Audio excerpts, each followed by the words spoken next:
the military pensions back in last December with the new Murray-Ryan budget. Basically, every ridiculous, out-of-control spending program was funded. Some were increased. The only cuts at all were the military pensions, and they were cut by about $6.3 billion over the next decade. Now, the first thing that I thought when I heard that, there's literally 3,000 things I could come up with that need to be cut and should be cut before military pensions. On top of that, if you're cutting military pensions, how can that be the only thing that you cut?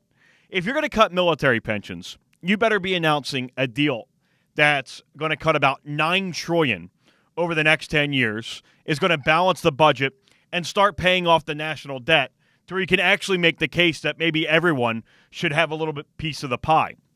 So here's my proposal. There's between 21 and 24 helicopters, and they need as many as 5 as decoys, they say at times. So that means they really usually use 2 or 3. And just off the top of my head, I think to myself, well, they're so expensive because of the encrypted messages that can be sent inside. They can do live conferencing. It all needs to be secure. So why would the decoys need that? I'm just curious. Why would they need all these state-of-the-art communications programs if all it's being done is flown as a decoy to look like the helicopter? I don't know if the president's going to jump out in midair from the regular helicopter to the decoy, but how about they live with 14 new helicopters instead of the 21 to 24? And then the $6.3 billion that you would save, you reinstate the military pensions. Would anybody have a problem with that? We'll fund the new presidential fleet at the ridiculous price that it is.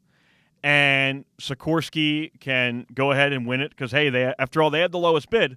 Only company that was allowed to bid, but they had the lowest bid. But you have 14 instead of 23, and you reinstate the military pensions. I think 14 would be more than ample.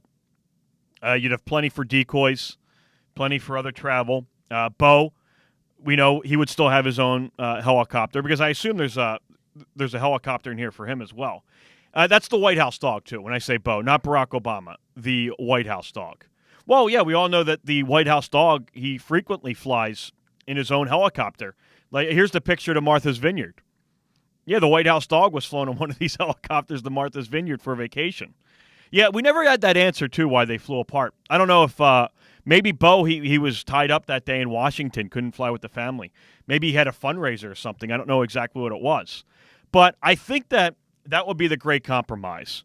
We live with 14 overpriced, completely inflated, new presidential state-of-the-art helicopters instead of 21 to 23, and you reinstate the military pensions. Does anybody have a problem with that?